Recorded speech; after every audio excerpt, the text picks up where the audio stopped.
Si Angelo ay lumaki sa marangyang tahanan na tila isang palasyo. Ang kanilang bahay ay may malalawak na hardin, may mga estatwa ng mga magagandang nilalang at may malawak na swimming pool na halos kasing laki ng isang maliit na lawa. Sa bawat sulok ng bahay, may mga mamahaling kasangkapan at palamuti na galing sa iba't ibang sulok ng ating mundo.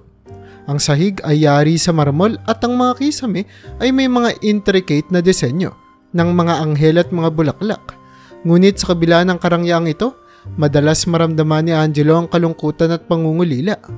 Siya ay kaisa-isang anak ni Don Felipe at Doña Marisa, kapwa kilala sa industriya ng real estate at telecommunication. Ang kanilang mga kumpanya ay kinikilala hindi lamang sa bansa, kundi pati na rin sa ibang panig ng mundo. Ngunit dahil sa pagiging abala sa kanilang mga negosyo, bihira na lang magkita-kita ang mag-anak. Si Angelo ay kadalasang iniiwan sa pangangalaga ng kanilang mga tauhan sa bahay. Si Mang Pasing na tagaluto, si Mang Rolly na hardinero at Aling Bebang na tagalinis ng bahay. Noong siya'y bata pa lamang, nakita ni Mang Pising si Angelo sa kusina, tinutulungan ng isang batang katulong na maghugas ng plato. Natigilan si Manang Pasing at mabilis na nilapitan ng batang amo. Angelo, anong ginagawa mo dyan? Hayaan mo na sila, kami na ang bahala sa mga trabahong yan. Sambit niya habang iniisip ang galit na maaaring idulot nito kay Don Felipe. Ngunit ngumiti lamang si Angelo. Ayos lang po, Manang. Gusto ko lang naman pong makatulong. Natutuwa po akong ginagawa ang mga ito. Napangiti si Manang Pising, ngunit bakas pa rin sa kanyang mukha ang pag-aalala. Basta Angelo, huwag kang magpapakita kay Don Felipe na gumagawa ka ng mga ganyang trabaho, ha? Alam mo namang ayaw niyang napapagod ka. Tumango si Angelo at nagpatuloy sa ginagawa. Tahimik na nakikinig sa pag-aagos ng tubig mula sa gripo at sa lagaslas ng mga dahon sa labas ng bintana. Para sa kanya, ang simpleng gawain na ito ay tila nagbibigay ng kakaibang aliw at kasiyahan. Sa tuwing may oras siya, siyasama siya ni Mang Rolly sa hardin. Tinuturuan siya nito kung paano magtanim ng iba't ibang uri ng halaman, mula sa mga roses hanggang sa mga halamang gulay. Isang araw, habang sila ay nagkakalikot ng mga halaman, napansin ni Mang Rolly ang kakaibang kasiyahan sa mukha ni Angelo. Alam mo, Angelo, sabi ni Mang Rolly, habang pinupunasan ng pawis sa kanyang noo, masaya akong makita kang natutuwa sa mga ginagawa natin dito. Hindi lahat ng batang kagaya mo ay may ganitong interes. Napatingin si Angelo kay Mang Rolly at ngumiti. Gusto ko po kasi na may ginagawa. Mang Rolly, hindi ko po gusto yung laging nakatambay lang sa loob ng bahay na walang ginagawa.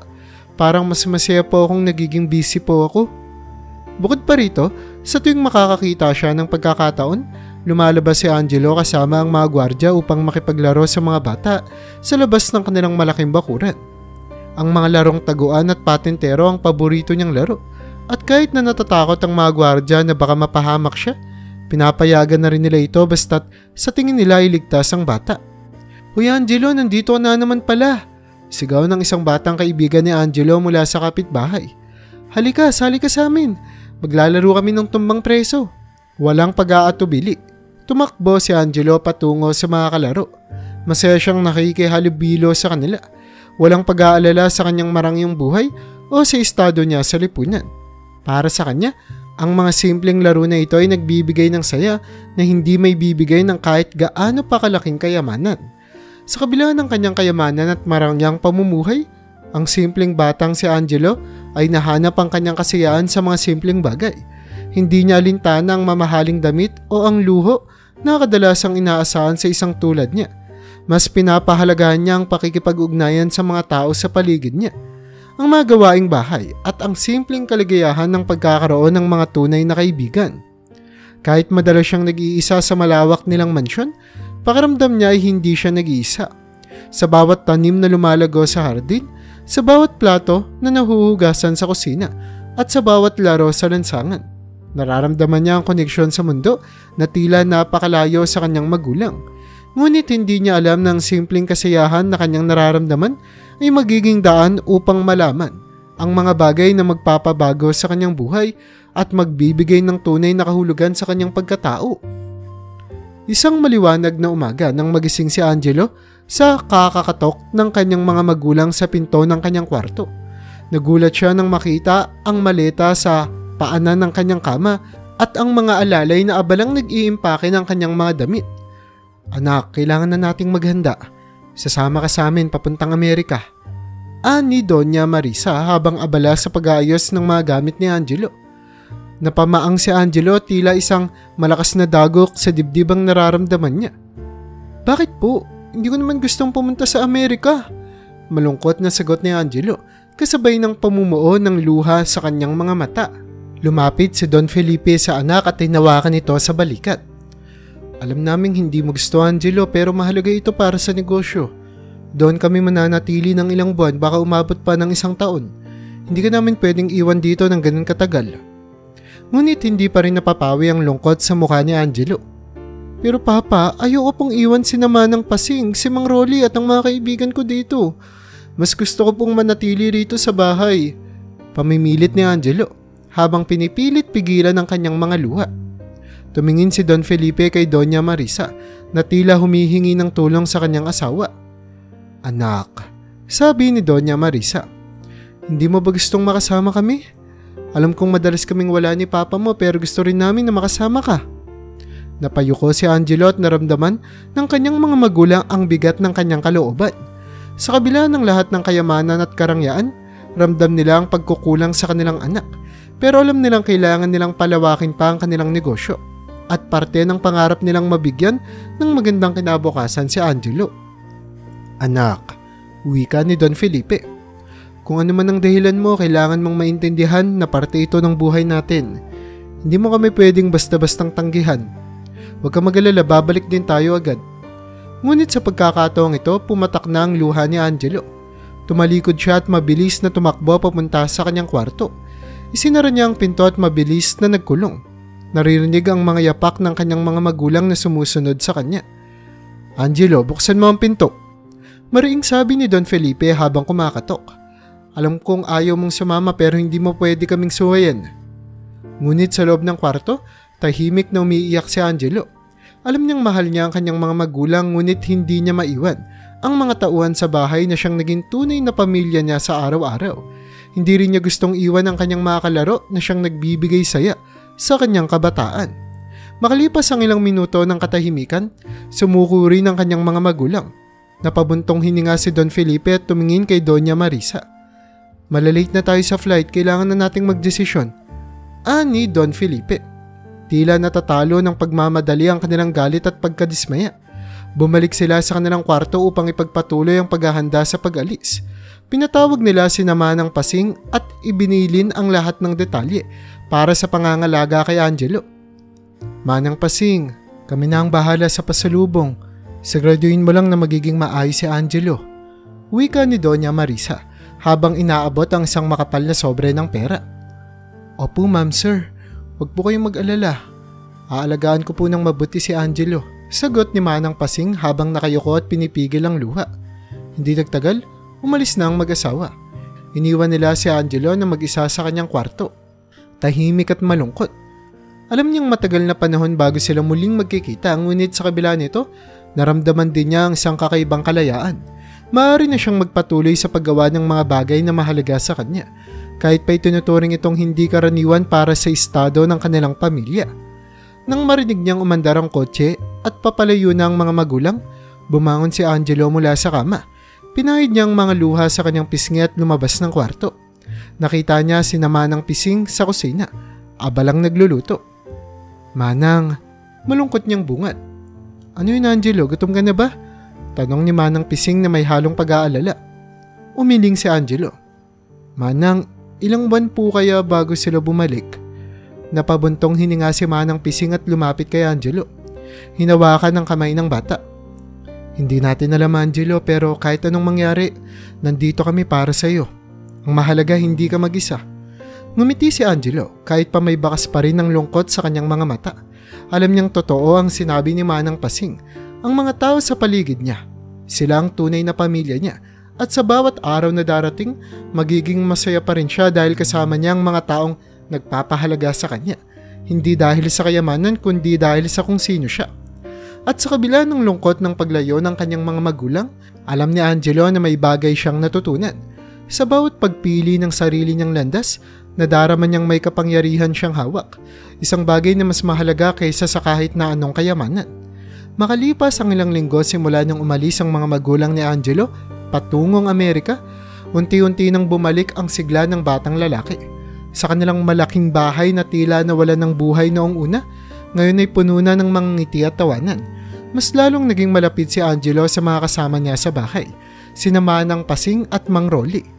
Pati na rin si Aling Bebang na nakasanayan na niyang magtanong at matuto ng mga bagay-bagay mula sa kanila. Isang umaga habang si Angelo ay kumakain ng almusal sa kusina, napansin niya si Manang Pasing na abala sa paghahanda ng mga sangkap. Ang amoy ng sinangag at pritong itlog ay agad na nagpangiti sa kanya. "Manang, ang bango naman po niyan. Pwede po ba akong tumulong sa pagluluto?" Tanong ni Angelo na may halong kagalakan sa kanyang tinig. Napangiti si Manang Pising sa katanungan ni Angelo. Alam niyang mula noong umalis ang mga magulang ng bata, mas naging bukas ito sa pagsubok ng mga bagong bagay. "Syempre naman, Angelo, tara dito ka, tuturuan kita," sagot niya habang inaaabot ang isang apron kay Angelo. Isinuot ni Angelo ang apron na medyo maluwag para sa kanyang katawan.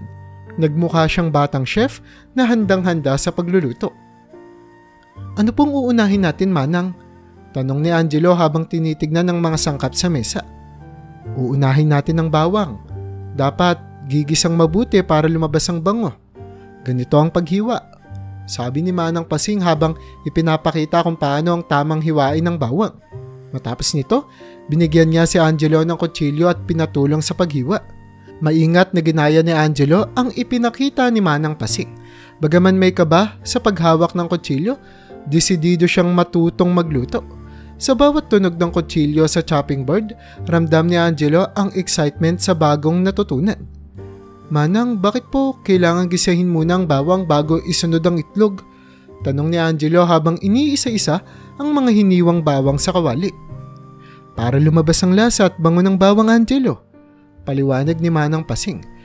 "Lahat ng sangkap may kanya-kanyang lasa na pwedeng magbigay ng saya sa pagkain. Kailangan lang ng tamang timpla at proseso para mailabas ang tunay na sarap nito."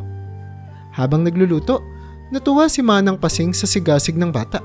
Nakita niya ang pagkahilig ni Angelo sa mga bagay na dati ay ipinagbabawal sa kanya dahil sa takot na masugatan o madumihan.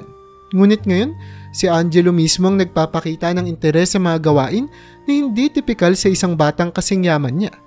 "Angelo, baka gustong-gusto mo nang maging chef balang araw, ha?" tanong ni Manang Pasing habang ini-scramble ang itlog na ilalagay sa sinigang. Ngumiti si Angelo at napailing. "Hindi ko po alam, Manang, pero masaya po ako kapag may natututunan akong bago. Parang ang dami ko pong hindi pa alam sa mundo, kaya gusto ko pong subukan lahat," sagot niya na may ningning sa mata.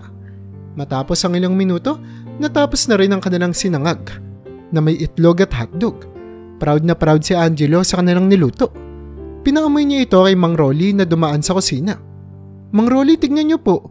Nakaluto kami ni Manang Pasing," sigaw ni Angelo habang iniaabot ang isang plato kay Mang Rolly. "Uy, ang galing naman. Mukhang masarap yan, Angelo, ah. Dapat yata araw-araw ka nang magluto, ah." Biro ni Mang Rolly habang tinitigman ang sinangag. Natawa si Angelo. Alam niyang sa simpleng pagluluto na ito, natututo siyang pahalagahan ng maliliit na bagay. "Salamat po, Mang Rolly. Mas masaya po ako dito kaysa sa mga party na ina-attendan ni na Mama at Papa," tugon ni Angelo. Sa mga sumunod na araw, patuloy ang pagkatuto ni Angelo.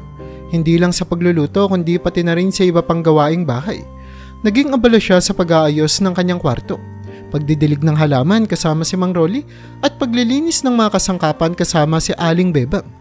Nagiging routine na ang mga gawaing ito para kay Angelo at unti-unti nagiging mas makulay ang kanyang mundo. Naging mas malapit din si Angelo sa mga batang kalaro niya. Madalas siyang lumalabas ng bahay upang makipaglaro ng piko, taguan at habulan. Walang iniisip na problema. Walang inaalala na galit ng magulang. Masaya niyang nagagawa ang mga bagay na nagpapasaya sa kanya. Sa bawat araw na lumilipas, nararamdaman ni Angelo na mas nagiging totoo ang kanyang pagkatao. Natutunan niyang ang tunay na yaman ay hindi nasusukat sa pera o sa dami ng mga kagamitan sa bahay. Ang tunay na kayamanan kasi ay ang pagkakaroon ng mga taong nagmamahal at sumusuporta sa iyo, gaano man kalaki o kaliit ang iyong ginagawa. Isang hapon makalipas ang ilang buwan ng pananahimik sa malaking bahay, bumalik na mula sa Amerika sina Don Felipe at Doña Marisa. Pagod na pagod ang dalawa mula sa biyahe, kaya't matapos magbaba ng mga maleta at magbigay ng ilang bilin sa mga tauhan, diretso silang pumanhik sa kanilang kwarto. Halatang pagod sa kanilang mga mata, kaya't halos hindi na sila nakipag-usap kay Angelo na kanina pa nag-aabang sa kanilang pagdating. Habang naririnig ni Angelo ang marahang paghilik ng kanyang mga magulang mula sa kwarto, naisip niyang gawin ang isang bagay na magpapasaya sa kanila. Naalala niyang paborito ng kanyang mga magulang ang adobong manok at ito ang unang putahe na natutunan niya mula kay Manang Pising. Ngayon, may sapat na kasanayan na siya sa pagluluto. Naisip niyang ipagluto ang kanyang mga magulang bilang sorpresa. "Manang Pasing!" sigaw ni Angelo habang tumatakbo papuntang kusina. "Pwede po ba ninyo akong tulungan? Gusto ko pong magluto ng adobo para kay na mama at papa eh." Napangiti si Manang Pasing sa sigasig ng bata. "Siyempre naman Angelo, ang bait mo naman at naisipan mo pang ipagluto ang mga magulang mo." Sagot ni Manang Pasing habang inaayos ang mga sangkap sa mesa. "Huwag kang mag-alala, ituturo ko sa iyo ulit kung paano." Sinimulan nila ang paghahanda ng mga sangkap. Bawang, sibuyas, toyo, suka, paminta at dahon ng laurel. Si Angelo ang nagtadtad ng bawang at sibuyas, habang si Manang Pasing naman ang nag-aasikaso sa paglilinis ng manok. Marahan at maingat si Angelo sa bawat hiwa. Tandang-tanda pa rin ang mga payo ni Manang Pasing tungkol sa tamang paraan ng paghiwa. "Angelo, huwag mong kalimutang haluin ng maigi para hindi masunog ang bawang," paalala ni Manang Pasing habang inaabot kay Angelo ang sandok. "Opo Manang," masiglang sagot ni Angelo habang hinihigop ang aroma ng bawang na nagigisa sa mantika. "Manang, sa tingin niyo po, magugustuhan kaya ni Mama at Papa ang luto ko?" May halong kaba sa tinig ni Angelo habang sinusubukang hindi masunog ang bawang. "Naku, siguradong magugustuhan nila Angelo. Mula nang umalis sila, ang dami mo nang natutunan," sabi ni Manang Pasing na may pagmamalaki sa boses. "Isa ka ng magaling na kusinero ngayon." Habang pinapagalaw ni Angelo ang kawali, nararamdaman niyang may kakaibang saya sa kanyang puso. Alam niyang simpleng bagay lamang ang ginagawa niya pero sa bawat paghalo, dama niya ang pagmamahal para sa kanyang mga magulang. Pagkalagay ng manok sa kawali, hinayaan muna niyang magsama-sama ang lasa ng mga sangkap bago takpan. Matapos ang ilang minuto, humalimuyak sa buong bahay ang amoy ng adobong manok. Agad na napansin ito ng mga tauhan sa bahay at maging sina Don Felipe at Doña Marisa na nagising mula sa kanilang pagkakatulog. Bumaba si Doña Marisa sa kusina habang hinahagod ang kanyang mga mata. "Ano bang naamoy ko? Parang ang bango," bungad niya habang sumisilip sa kusina. Napalingon si Angelo at ngumiti nang makita ang kanyang nanay. "Mama, gising na po kayo? Nagluto po ako ng adobong manok. Paborito niyo po ito, di ba?" Tanong ni Angelo, punong-puno ng saya ang muka. Nagulat si Doña Marisa sa sinabi ng anak. "Ikaw ang nagluto nito, Angelo? Naku, hindi ako makapaniwala." Tumawa siya at niyakap si Angelo ng mahigpit. "Ang galing mo naman anak, ang bango ng luto mo ha." Bumaba na rin si Don Felipe na agad na napansin ang inihandang hapag ni Angelo. "Ano tong kaguluhan na to? Bakit parang may handaan?" Biro ni Don Felipe habang lumalapit sa mesa. "Nagluto po ako, Papa," sagot ni Angelo habang inilalapag ang adobo sa mesa. "Sana magustuhan nyo. Paborito nyo po kasi ito eh." Ngumiti si Don Felipe. Lumapit sa kanyang anak at hinawakan ito sa balikat. "Maraming salamat Angelo. Napaka-thoughtful mo namang bata," sabi niya bago tumingin kay Manang Pasing. "Salamat Manang sa pagtuturo kay Angelo. Alam kong ikaw ang nagturo sa kanya ng mga ganitong bagay." Ngumiti si Manang Pasing at bahagyang yumuko. "Walang anuman po sir, masaya po akong natutulungan si Angelo at masaya rin akong natututo siya," sagot ni Manang Pasing. Nang magsimula na silang kumain, hindi na mapigilan ni Don Felipe at Doña Marisa ang paghanga sa natutunang kasanayan ni Angelo. "Angelo, napakasarap nito. Parang luto ni Chef Marco sa paborito naming restaurant," puri ni Doña Marisa habang kumakain. "Ang sarap nga Angelo, hindi ko inaakalang marunong ka palang magluto ng ganito," dagdag ni Don Felipe. Habang kumakain, tahimik na napangiti si Angelo. Sa simpleng pagluluto, natutunan niyang may mga bagay na mas mahalaga pa sa karangyaan o material na bagay. Ang pagmamahal at pagpapahalaga sa pamilya. Sa kabila ng lahat, alam niyang ang simpleng adobong ito ay tanda ng kanyang pagmamahal at pagsusumikap na mapalapit sa kanyang mga magulang. At sa gabing iyon, ang malaking bahay na minsang naging tahimik at malamig ay muling napuno ng halakak, tawanan at pagmamahalan.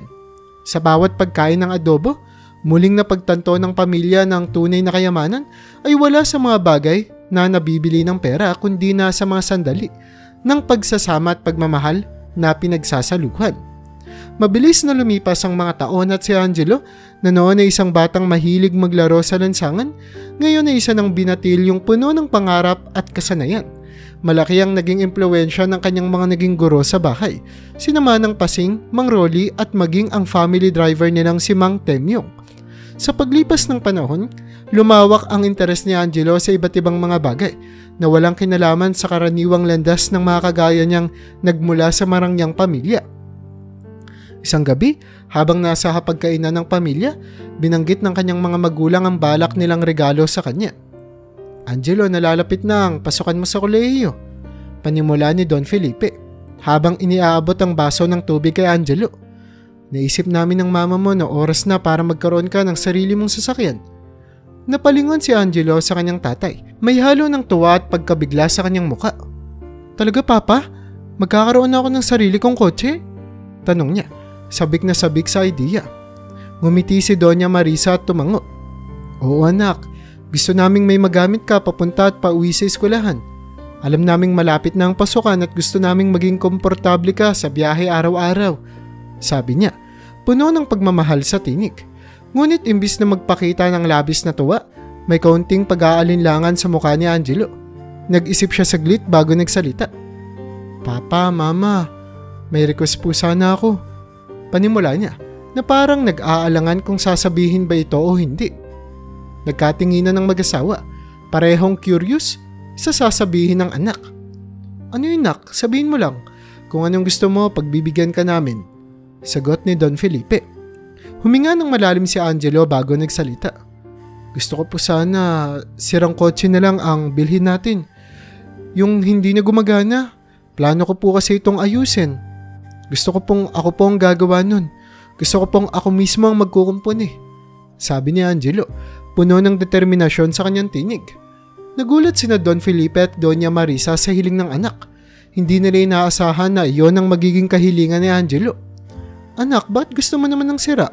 Bakit hindi na lang tayo bumili ng bago? Mas madali yun," tanong ni Don Felipe, naguguluhan sa nais ng anak. "Mama, Papa," paliwanag ni Angelo. "Si Mang Temyong po kasi madalas akong turuan kung paano mag-ayos ng mga makina ng sasakyan. Natuto na po ako magpalit ng langis, mag-overhaul ng makina, at magpalit ng mga pyesa. Gusto ko pong maging espesyal ang unang kotse ko. Yung ako mismo ang gumawa at nag-ayos. Parang simbolo po ng mga natutunan ko at alam niyo na po, pagiging independent ko." Napangiti si Doña Marisa habang pinagmamasdan ng anak. Naaalala niya ang mga kwento ni Manang Pasing tungkol sa pagkahilig ni Angelo sa mga gawaing bahay at kung paano ito natuto mula sa kanilang mga tauhan.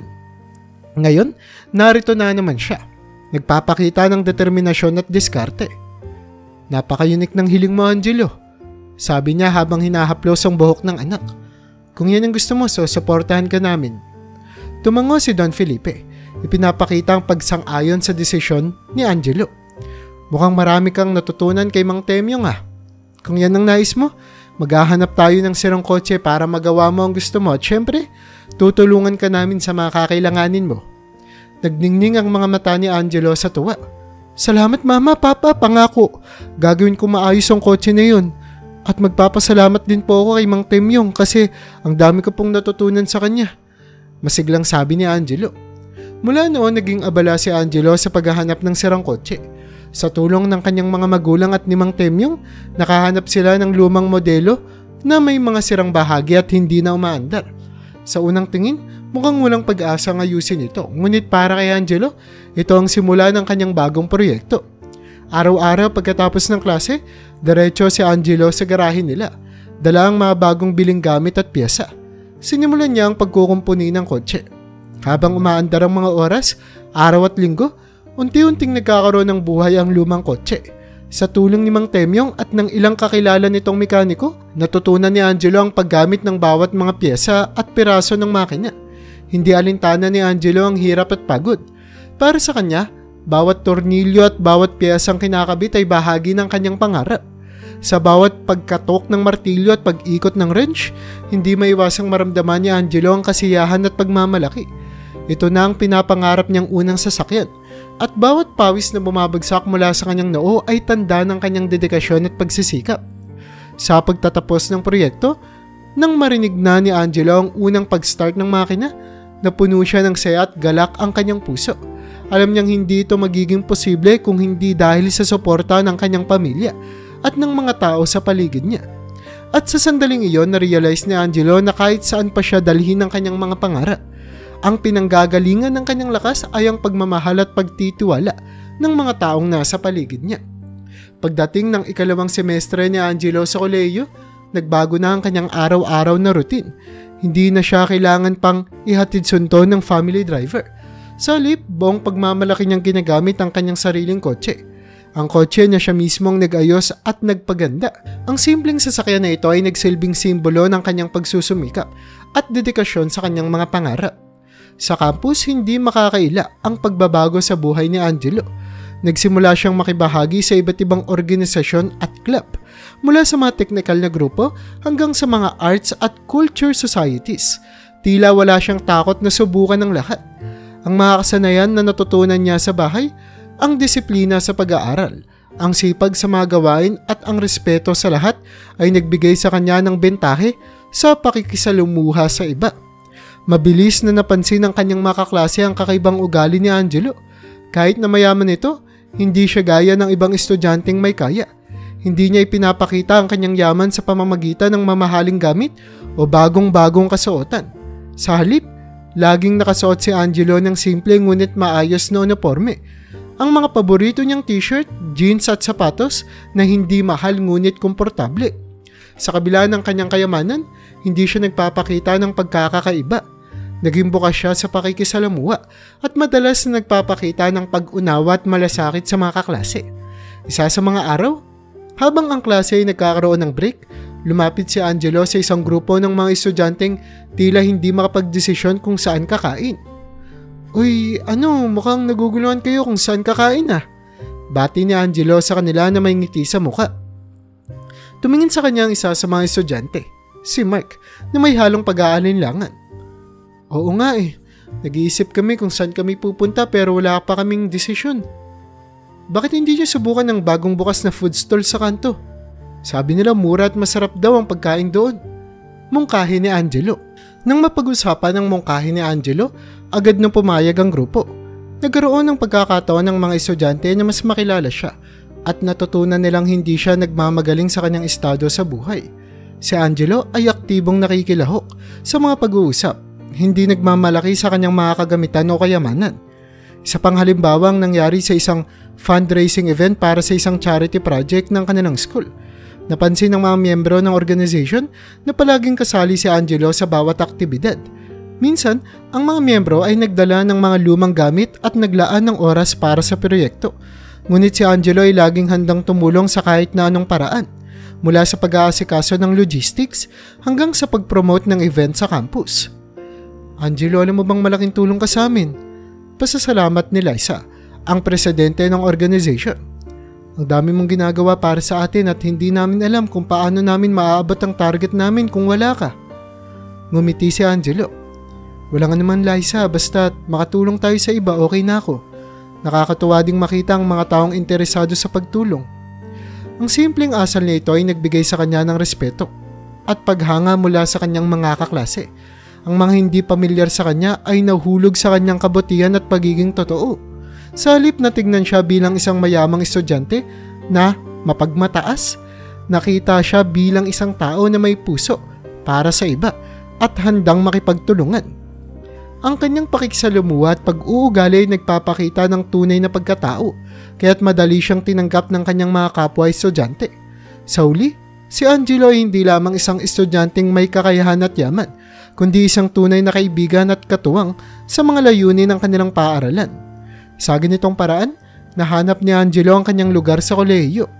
Ang kanyang simpleng kotse na siya mismo ang nag-ayos ay naging simbolo ng kanyang personal na pag-unlad. Isang patunay na hindi mahalaga ang material na bagay sa tunay na relasyon at pagkakaibigan. Sa kalagitnaan ng semestre, sa isang cooking club meeting, ay unang nakilala ni Angelo si Liza.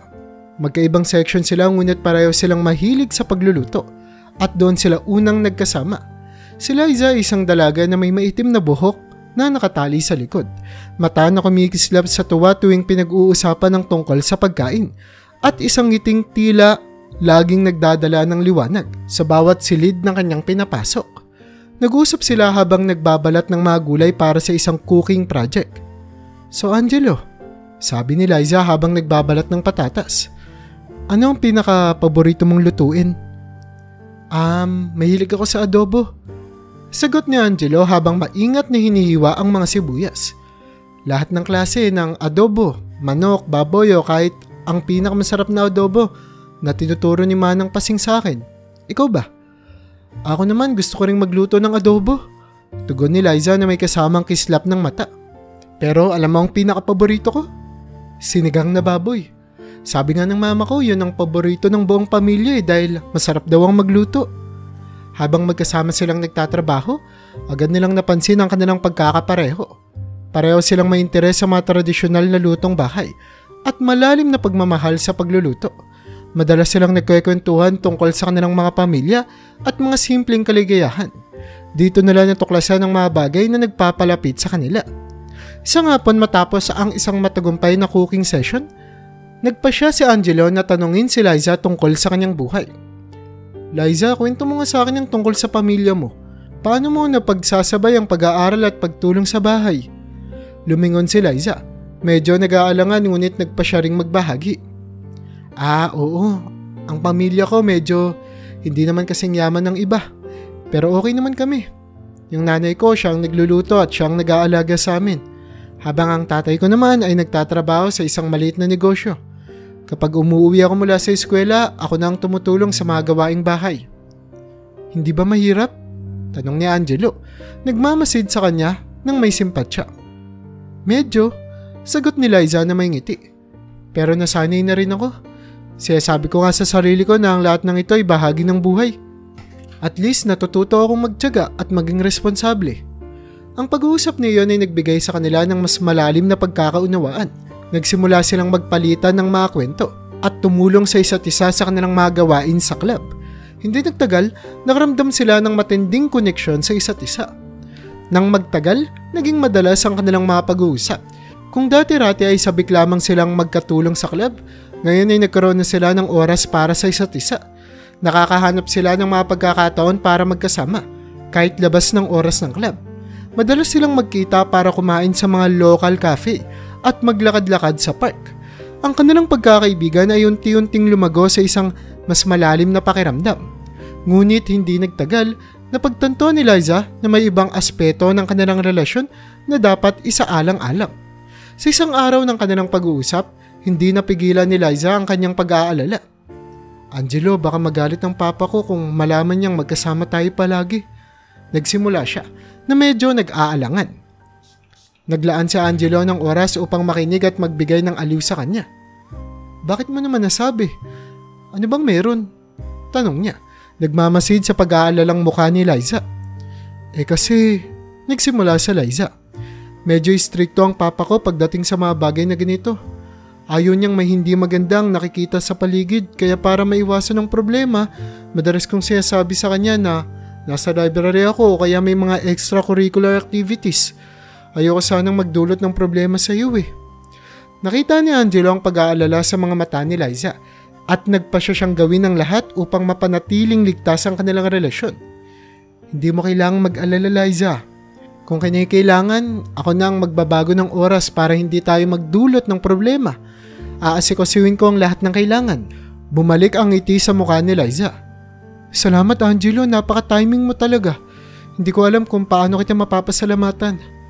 Ang kanilang oras ng magkasama ay nagpatuloy at bawat araw na lumilipas ay nagiging mas malapit sila sa isa't isa. Tuwing uwian, dumarating si Angelo upang ihatid si Liza sa kanto malapit sa bahay nito. Isang lugar na maginhawa sa kanya na pakiramdam ay ligtas sa mata ng kanyang tatay.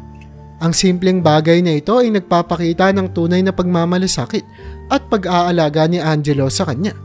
Isang gabi habang papunta sa kanto, tinanong ni Angelo si Liza. Liza, kumusta ka na? May mga plano ka ba sa weekend? Ngumiti si Liza. Wala naman. Siguro magpapahinga lang. Bakit? May plano ka ba na gusto mong ibahagi? Siguro, sagot ni Angelo. Baka gusto mo lang na makipagkita ulit. Pwedeng magluto tayo sa bahay namin? Ako na ang bahala sa lahat. Ang ngiti ni Liza ay lumakas. Sana. Salamat Angelo, ang saya ko na nakilala kita. Nakakalimutan kong minsan ang mga problema ko kapag kasama kita eh. Ganun din ako Liza, sabi ni Angelo habang nagbubukas ng pinto ng kotse para sa kanya. Alam mo, yung bawat sandali na magkasama tayo napakahalaga sa akin. Habang si Liza ay pumapasok sa bahay at nagpaalam, si Angelo ay naghintay na makita ang kanyang ngiti mula sa malayo. Ang kanilang relasyon ay patuloy na umuusbong, puno ng pangarap at pagmamahal kahit na ang kanilang mundo ay puno ng mga hamon. Sa bawat pagkakataon na magkasama sila, higit pang lumalalim ang kanilang pagkakaalam at pagmamahalan sa isa't isa. Sa paglipas ng panahon, lumalim ang relasyon ni Angelo at Liza. Sa bawat pag-uusap at paglalakad sa parke, mas lumalapit sila sa isa't isa. Hindi nagtagal, sinabi ni Angelo sa kanyang mga magulang ang tungkol kay Liza at ang kanilang relasyon. Masaya ang kanyang mga magulang sa desisyon ng kanilang anak. Angelo, alam mo, masaya kaming makikita kang seryoso sa isang bagay, sabi ng kanyang nanay habang nagmamasid sa kanyang anak. Sana lang ay maging maayos ang lahat. Sa kanilang bahay, ang mga tauhan ay abala sa pag-aasikaso ng mga gawain. Palaging tinutukso si Angelo ng mga katulong at gwardya tuwing nagkukwento siya patungkol kay Liza. Saan ka na naman pupunta Angelo? Tanong ni Manang Pasing na may kilig sa boses. Baka naman pupuntahan mo na naman yung prinsesa mo. Wala Manang, sagot ni Angelo na may kasamang ngiti. May date lang po kami, sabi niya. Baka maghahapunan lang kami sa labas. Pati ang mga gwardya ay nagkaroon ng pagkakataon na magbigay ng biro. Aba, mukhang seryoso na ang ating binata, sabi ni Kuya Tony, ang gwardya. Minsan ka lang magdala ng rosas para sa kanya pa. Laging abala sa katuwaan ang mga tauhan sa bahay. Ngunit sa kabila ng kanilang pangasar, tanggap nila ang relasyon ni Angelo at sinusuportahan ang kanilang binata. Sa isang pagkakataon nang pumayag na si Liza na maging sila ni Angelo, nagpasya silang gawing formal ang kanilang relasyon. Nagsabi si Liza na nais nang ipakilala si Angelo sa kanyang tatay. Angelo, sabi ni Liza habang nag-aayos para sa kanilang pagkikita. Gusto kong ipakilala kita sa tatay ko. Gusto niyang makilala ka bago tayo maging opisyal. Naku Liza, gagawin ko ang lahat para magustuhan ako ng papa mo. Sagot ni Angelo na tila puno ng kasabikan. Sabik na akong makilala siya. Nang dumating ang araw ng pagkikita, naglaan si Angelo ng oras upang maging maayos ang kanyang itsura. Nagsuot siya ng isang puting button-down t-shirt at maayos na pantalon. Ang kanyang mga magulang ay nagbigay ng kanilang suporta at mabuting hangarin para sa kanya. Siguradong magiging maayos ang lahat anak, sabi ng kanyang tatay habang naglalakad si Angelo patungo sa kanyang sasakyan. Good luck anak. Sa kalsada sumakay si Angelo sa kanyang kotse na siya ang nag-ayos. Ngunit sa kalagitnaan ng biyahe, biglang nagkaroon ng problema. Habang papalapit siya sa destinasyon, napansin niyang may taga sa makina.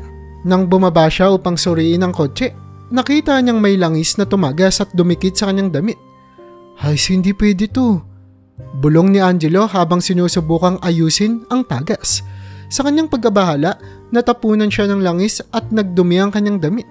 Agad niyang tinawagan si Liza. Liza, may problema ako sa kotse ko. May tumagas at nagtataka ako kung makakaabot pa ako sa inyo. Hala, paano yan Angelo? Sagot ni Liza sa kabilang linya. Ang tinig niya ay may halong pagkabahala. Naghihintay pa naman na si Papa at hindi siya sanay na maghintay sa kahit na sino. Kaya mo bang makapunta pa? Sinubukan ni Angelo na ayusin ang kotse ngunit sa kabila ng lahat, hindi niya ito magawa. Ang langis ay patuloy na dumadaloy at mas nagkagulo ang kanyang damit. Liza, hindi na kaya. Kailangan kong tumawag ng family driver para tulungan ako. Pahayag niya na puno ng stress. Wala nang oras, Angelo.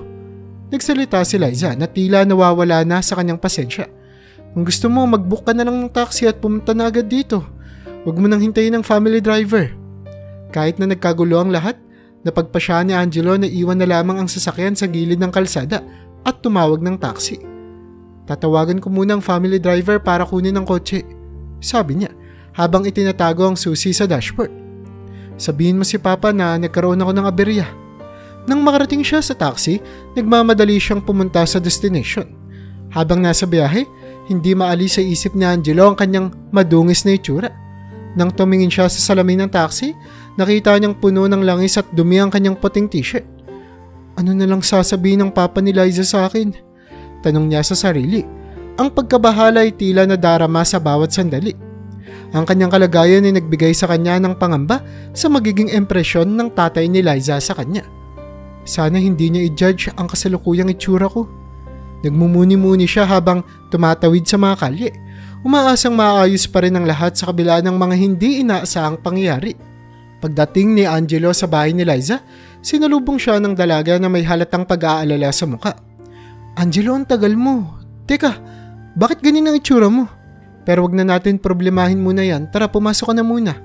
Sabi ni Liza, agad na kinuwaanan siya ng isang tuwalya para punasan ng langis sa kanyang damit.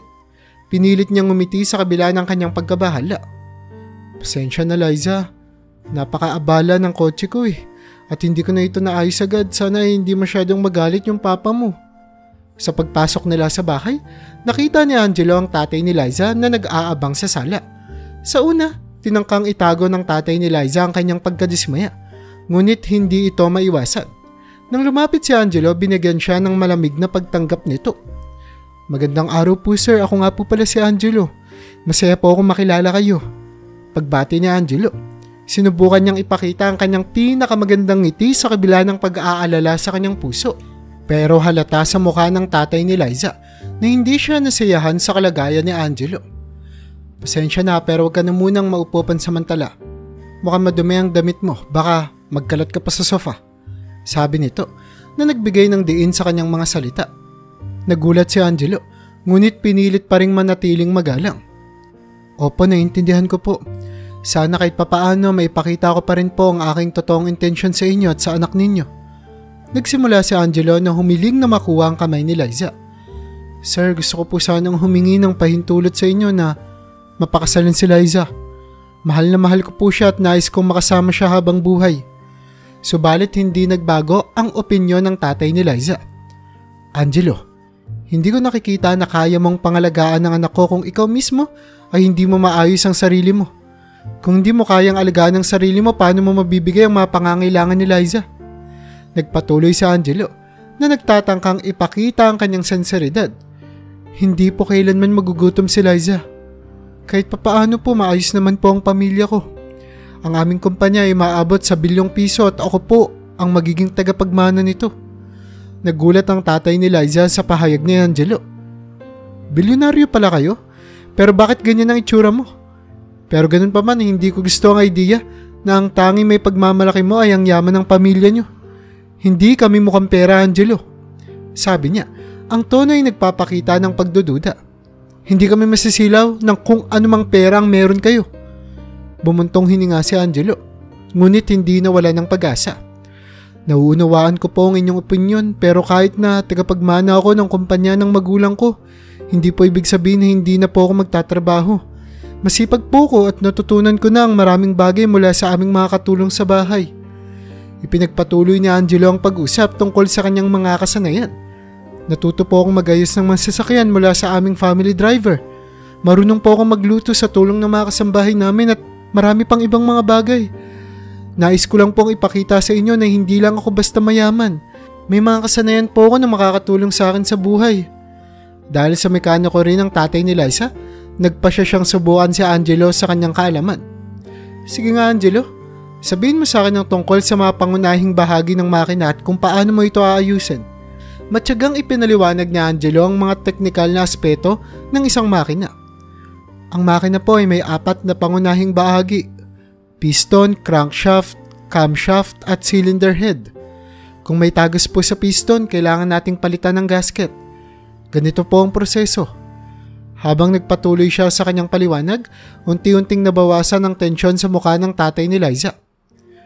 Mukhang may alam ka nga, sabi nito na may paggalang sa tono. Hindi ko inaasahan na sa estado ng buhay niyo ay meron kang ganitong kaalaman. Nang makumpirma ang kaalaman ni Angelo, nagbago ang pananaw ng tatay ni Liza. Sige Angelo, kung ikaw ay tunay na masipag at handang magsikap, maaari kong ibigay ang aking pahintulot at basbas. Ngunit alalahanin mo, ang pakikipagrelasyon at pagiging mag-asawa niyo ni Liza ay hindi basta-basta. Kinailangan mong patunayan ang sarili mo sa lahat ng aspeto. Nagpasalamat ng marami sa Angelo ng taos-puso. Maraming salamat po sir. Ipinapangako ko pong magiging mabuting asawa at katuwang sa buhay ni Liza. Handa po ako magtrabaho ng mabuti para sa amin.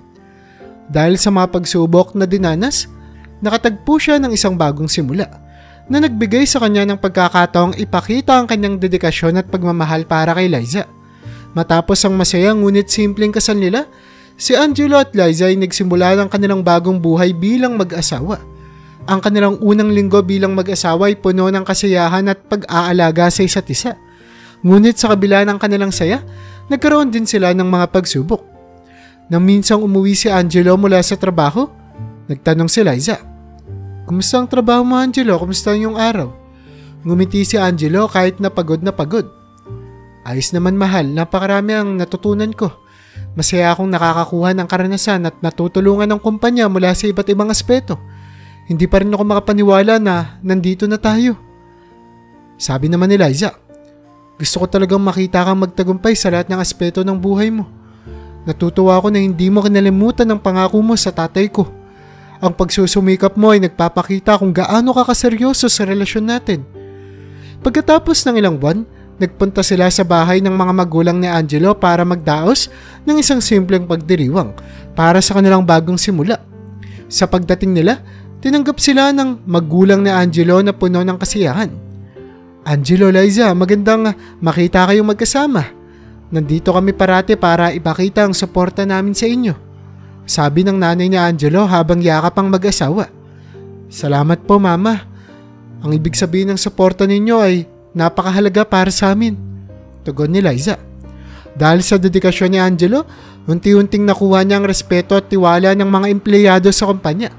Madalas siya sa opisina, nagpapakita ng dedikasyon sa bawat gawain.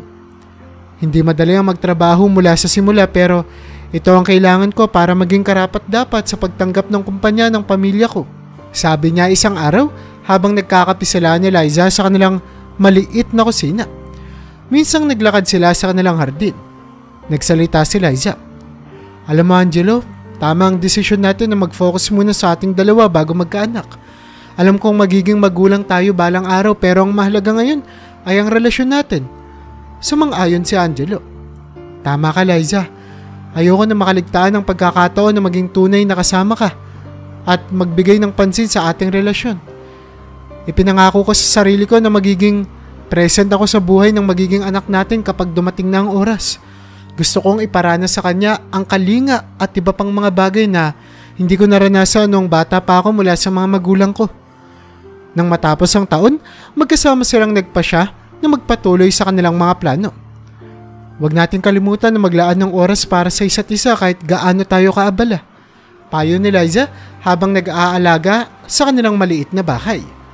Sumagot si Angelo, "Syempre naman mahal, sa bawat hakbang natin palaging ikaw ang kasama ko. Sa kahit na anong pagsubok, alam kong sa dulo tayo ang magkasama. Gagawin ko ang lahat para maging magandang kinabukasan para sa atin."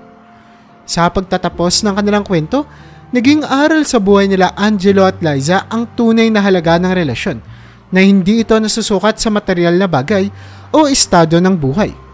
Ang kanilang dedikasyon sa isa't isa at ang kanilang pagsusumikap ay nagpapatunay na kahit sa anong pagsubok, ang tunay na yaman ay nasa pagmamahal at suporta na ibinibigay nila sa bawat isa.